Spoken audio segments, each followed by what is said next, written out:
if you spent enough time on YouTube, especially in the like self-development, like productivity space, you've probably heard of Struthless, which I'm actually not sure if I'm pronouncing the channel name correctly because I don't think I've ever heard it pronounced out loud.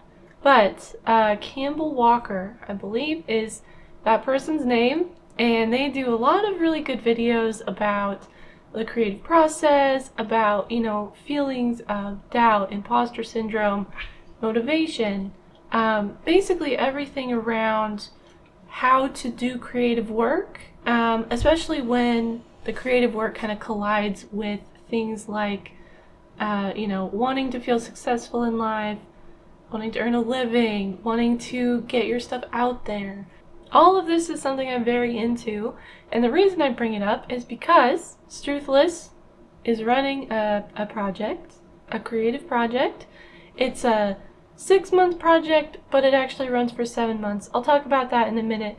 And the goal of the project is to help people publish their work, post it somewhere, put it up for sale, share it with people who might want to see it.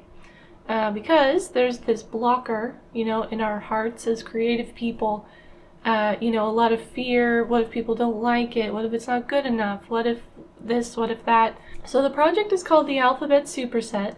There are 26 weeks of action. There's a couple of recovery weeks in there too. Like I mentioned, it runs for about 7 months, but it is 6 months of doing. And you might have figured this out. 26 weeks means 1 week for each letter of the alphabet. And I'll link the video where he announces this project. But I'm gonna do this project, and I'm gonna talk about what I'm gonna do for it, because it is very open. It's designed to be accessible to people who do different kinds of art, who are creative in different ways. There's this whole process for setting up your project so that you have a chance at actually succeeding for 6 whole months. So weeks 1 and 2 are prep weeks. But I know that the work part of the challenge, the part where you actually start creating, happens on September 4th, which I'm filming this the week before that, so it'll start next Monday on the dot, and I'm really excited. But these first 2 weeks have all been about setting up the boundaries, the guidelines for your personal project so that you can actually do it. And this is based on a couple of ideas that I agree with. I didn't need convincing on this, but in general, when you have a creative project of some sort, whatever it is, when you have constraints on that project, when you have limits that you need to stay inside or boundaries, it helps to come up with what to do. It really does. It feels counterintuitive because you think creativity is this expansive thing, but the problem is that it's so open. We have a hard time making decisions about what to do with all that openness. So the first 2 weeks are about setting up this sort of box that you can create your projects in that will give you guidance on where you can go with it, and just make all the decisions that you have to make about your creative work much easier. Now, the first problem I had, for anyone who's been here for a little while, you'll know I have this problem where I want to do everything all at the same time. I have an enormous number of side projects, hustles, jobs, hobbies, whatever you want to call, all the things I like to do. I do work full time. I stream on Twitch, I am making a game, I do art, I do writing, I knit. There's just too many. And so for the first, probably an entire day, a whole Saturday, I was trying to brainstorm even type of thing that I wanted to do for my project because I am pulled in all these different directions. In the end, I decided that I'm going to make sticker sheet designs because I started a sticker shop last year. It's not doing super well, and I'm taking some steps to change that. You might notice I do have a link to my sticker shop, but it currently, at the time of recording this video, goes to a construction page, pardon our dust kind of thing, because I'm having to make some hard decisions about expenses and how I'm going to fulfill orders. This is all totally beside the point, but it kind of leads back into the why of this creative project, which is that after not seeing a lot of interest in my stickers, not being able to find a lot of reach, it's been really discouraging. And as a result of that, I have kind of stopped creating for my sticker shop, for my art shop, and I want to do more of it. You know, I started it for a reason, and I do think that there is promise there. I think I just need to address some business problems, but the art itself, you know, I'm not going to improve if I don't practice, and I'm not going to have additional designs for the shop if I don't make them. So that's going to be the goal for this 6-month project, is every week, according to the limitations that I'm going to talk about next, the constraints, I'm going to make a sheet of sticker designs. Also, if you're curious about what's going on with the sticker shop, I will probably make a video all about that once I figure out what I'm going to do and how I'm going to change things, because then I'll be able to talk about, you know, the problems and the solutions all together in one video. But I'm not quite there yet, almost. But stay tuned. Don't forget to subscribe if you'd like to catch future videos of any sort. But we continue on with the Alphabet Superset project. Once you come up with what you want to make, what medium you want to use, and what sort of art you want to do, the next step is defining the output, both in terms of what the art is and then also what you are sharing. So for me, sharing an image, a piece of art, it's pretty much the same. I make the art, I post it as an image. For other people, if you're doing like a craft, you know, that you do physically instead of like digitally like I do, you can't literally post your like knitted sweater to the internet. You would have to do like a photo, a video, a blog post, something like that. So the next part of the setup process is deciding what you're going to make and how you're going to share it. So for me, it's pretty easy. I'm going to make one 6x4 sticker sheet, and digitally, if that matters to anybody. And then the posting, I'm going to try to do both an Instagram post of the design and then a reel of like the process, because I can pretty easily get like a time lapse of how I draw things and what that looks like, and I think it'll be fun to do. And then I'm also going to post on Pinterest, just because it is a very visual platform, and who knows, maybe someone will find me over there.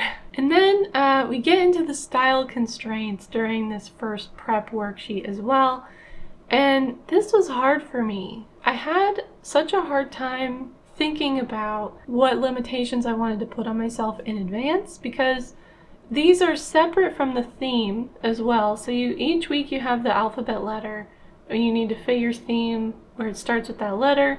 But then there's also these style constraints, which are things like what equipment you're allowed to use, what canvas size you're allowed to use, colors, tools, instruments if you're doing like a musical project, just limits on what you can actually use as input to your project. And after a lot of brainstorming and reading through everyone's posts on the Discord to try and get ideas, I came up with 5 that I think will be pretty good. So I've got, each sheet uses a maximum of 3 accent colors, not including things like black or white or like a darker or lighter shade. 2 is that the designs, the individual sticker designs on the sheet, should be readable at less than 1 inch in size. So I like to make stickers pretty small, and what that means is that I need to make these shapes a little bit more simple, a little bit clearer, so that when you're looking at them, you know, at the size that they're going to be, you can tell what it is. 3 is just that each sheet should have 3 to 5 individual designs, just because a sheet with just the same thing stamped across it in a grid is not super compelling. I want to try and bring more like organic design into it, where I have designs of slightly different shapes and sizes, and I can place them in a way that's going to be a little bit more fun. 4 is that the theme should combine 2 visual ideas. I'll talk more about this one in a second. 5 is that the style should use strong lines and like graphic shading. So not a lot of like painterly textures for this one. I want it to be solid and clear and really get a feel for like where the shapes are. Just because I think these tend to create more powerful stickers than like if you take like a portrait and you just make it on a sticker, if that makes sense. So let me talk more about the fourth constraint, which was that I want each theme to combine two different ideas. And this came from really just looking at how other people do stickers and what I think is really fun and exciting. And that is when you take like two things and you just kind of smash them together. So like, for example, I can't remember the artist, I just saw it as I was scrolling, but I saw someone who had made manta rays, but they were all pancakes. It was so cute, and it's such a fun, like, original idea. I'm thinking if I use the letters of the theme as a starting point, I'll be able to come up with some really unusual combinations, where I'm thinking probably most of them will start with like an animal or maybe a plant, some sort of creature, character that I can make a character out of, and then like an object or an aesthetic. I've been describing them as like aesthetics. But then I'll be able to come up with two things, hopefully both following the theme, but I think I'll just keep the critter part. You know, the main subject should be the same letter as the theme, in case it's a really tricky one, like Q or Z, and I just can't think of anything. And then I'll just see how I can combine them into something that makes, you know, a cohesive sticker sheet. I think that'll be a really fun challenge, and I'm hoping it won't be too hard. I'm hoping I haven't set myself up with a very difficult task, including this constraint, because I think it's going to be really fun. So once I've done all of this prep, I'm basically ready to go, but there is a second worksheet. I'm not going to talk about it here because it was all very, well, first of all, it's a lot of stuff that I've talked about before, being very into like productivity and self-development, but also it's just like very specific to me. But it's things like plotting out your typical schedule and figuring out which days and for how long you actually have time to work on your project. You know, he has you estimate how long is this going to take, and then you double it, because if anyone has ever tried to time block before, you know we are notoriously bad at figuring out in advance how long something's going to take, and doubling it or even tripling it is usually a good rule of thumb. And so then you like plot out on your schedule like when you're going to have time to work on it. There's a lot of notes about getting your environment set up, making sure that the tools you need are easily accessible, that you have, you know, a clean space, a motivating space that's going to make it easy for you to get into your work. And just going through this list, trying to predict ways that you might fail so that you can avoid them. You know, he calls this a pre-mortem. How, if I've failed, how do I think that's happened and what can I do to stop it in advance? And so I went through this, I made a couple of notes on my worksheet, but in general, I'm feeling pretty good about it. I don't need a ton of materials for what I do. I really just need that time. And so my biggest plan, my biggest thing that I think is going to help is that I want to really focus on starting my sticker sheet for the week on Monday or Tuesday. I think if I can just get started Monday or Tuesday, at least sketching out a design, then I'll have plenty of time after that, you know, after that first bit of work and decision making is done, to like finish rendering out the stickers and formatting them on the sheet and things like that. So that's really what I took away from the prep, was that I need to make sure I can get started early in the week, because procrastination is not a good look on me. I get so stressed out when I procrastinate. I do not want to do that. So I think really that's going to be like the cornerstone or the keystone, whatever the phrase is, for succeeding in this project long term. But with all that squared away, I'm ready to begin. I'm very excited. I've done projects like this before. I just finished up the 100-day project in June? July? I actually can't remember when the 100-day project finished. I was going to make a video about it, but the longer it goes without me doing that, it feels less relevant. So maybe I'll still do a video about how the 100-day project went. But that one was even more intense because it was every day, drawing every day.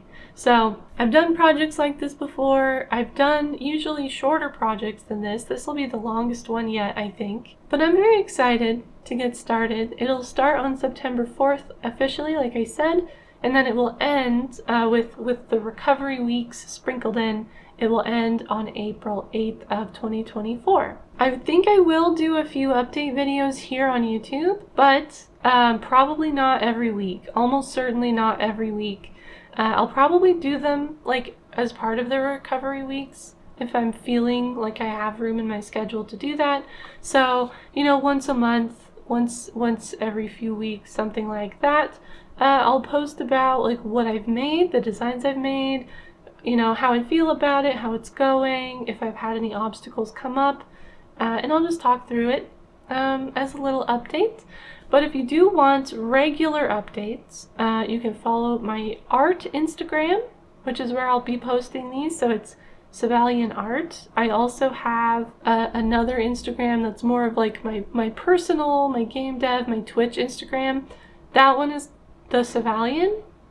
So a little bit confusing there, but they should both link to each other. I'll have to make sure that they do. But if you want day-to-day updates on how this project is going, you'll want to go there because I am not going to be doing every week here on YouTube. And then, of course, once I get my shop issues figured out and reconfigure that process, a lot of these sticker designs will be going up into my shop for sale. You can find them there as well. The link will stay in my description. It just will lead you to that construction page until I'm done. But that's another place where you can kind of see all the art that I've been working on. But that is what I wanted to talk about here, getting started on this new project and what it is and how I'm going to do it and what my plans are. And most importantly, now that I've told you that I'm going to do it, now I have to actually do it. See how that works? It's the same thing as making the dev vlogs. I've told someone I was going to do it, and now I have to stick to my word, or else I'm a liar. So there's that added pressure. I don't know if I needed it. We'll see. But let me know in the comments if you have heard of this project before, if you're participating in it, if you're planning to now that you have heard about it. That would be kind of fun. But thank you so much for spending some time with me today. Don't forget to subscribe. I'll be back soon with another video. And I hope to see you there. Bye-bye.